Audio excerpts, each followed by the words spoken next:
the way the text format to store the three-dimensional structure of the molecules. Okay. Now here is your mol file. Okay. This, for example, this is the compound. Okay. For this compound, this mol file is there, and you can see multiple blocks are there. The very first block is what? That is the header block. Okay. The second comes the count line. Here it is counting how many atoms, how many bonds are there. Okay. The second one, this is your atom block. Okay. This, can you see here? C, carbon, oxygen, these are your atoms. All right. And here that is the bond block, and here it is ending. The file is ending. That is what your SDF, and in the SDF, the same thing is there. The header block is there, count line is there, atom is there, bond is there, but after that, the properties block is there. Okay.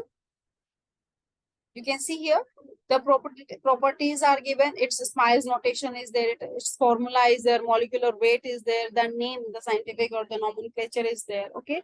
And it will end with the $4 sign. And if you have to store many SDF file in a single SDF, those structures will be, differentiated with these $4 signs. Okay. Sorry. Next comes the PDB file. The PDB file. This is that is the structure, basically the structure of the protein, for example. Okay, that you have seen in the home page of all the RCSB PDB homepage. Also, you must have seen. Now, what is the text file here? So this text file, these are the atoms.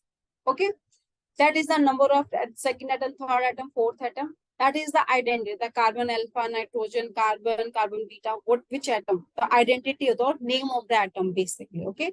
Here, these are the residues. Of course, we understand protein file is made up of residues. So residues information will be there. Then comes the chain. What is chain basically? If the protein is having single chain, that is the monomer. If the protein is having two chains and both are similar, that will be the dimer. Okay. Trimer, tetramer, pentamer, like that, on the basis of the number of chains present in the protein. Here comes the residue number. That means the number of this, for this glycine is there. At the 672 position of this protein, the glycine is available. And in the glycine, these are the atoms available at these positions. Okay. As PDB file is a 3D file. Okay. So X, Y, Z, these three coordinates information will be given.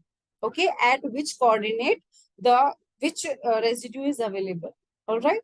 Here comes the heteroatom. These are the heteroatom. What are the heteroatoms? When you will see the atom, that is your protein structure. When you will see the heteroatom, that is not the protein structure. That is something other than protein. That could be an ion, that could be a ligand, water molecule, anything. Okay, that becomes the heteroatom. Okay, this heteroatom will start immediately after the protein file, after the atom line. Okay. All right. So here we have done the like the primary data collection, we have find out what are the repositories that can be explored, and these are not the limited. There are so many other. Okay, what kind of file you will be getting from those repositories? These three file formats we have discussed. Then comes to the approaches. Approaches of what? Approaches for the CAD, for the drug designing using the computational methods. Now, these approaches are distinguished or in two parts, basically, on the basis of the availability of the data. We have done the data now, we have done the data collection there. But while collecting the data, for example, you can see that whatever the target you are considering, that structure is not available for that target. You have find out like you have explored so many databases, but you did not get the structure of the protein. In that case, the receptor, that is a receptor, the target, that is not known, that is not there. Unknown in the way ki, that means you remember, you know the name of the protein, that this is the target protein, but other information is not available. That means that is unknown. In that case, we go for the ligand based approach. All right. Then comes the target based approach. When the target structure is available, most widely used approach is the target based approach. Okay. While choosing the ligand based approach, for like as I have told you, that if the structure is not available, okay, if the structure is not available, there are two possibilities. Either you go for the modeling of the structure modeling, okay, you go for that, or second thing, you go for the ligand based approach. So what is this ligand based approach? Here we identify the characteristics which are common to the known ligand. What is the meaning of known ligand? You have identified the protein A, that is the target to cause the disease. Okay.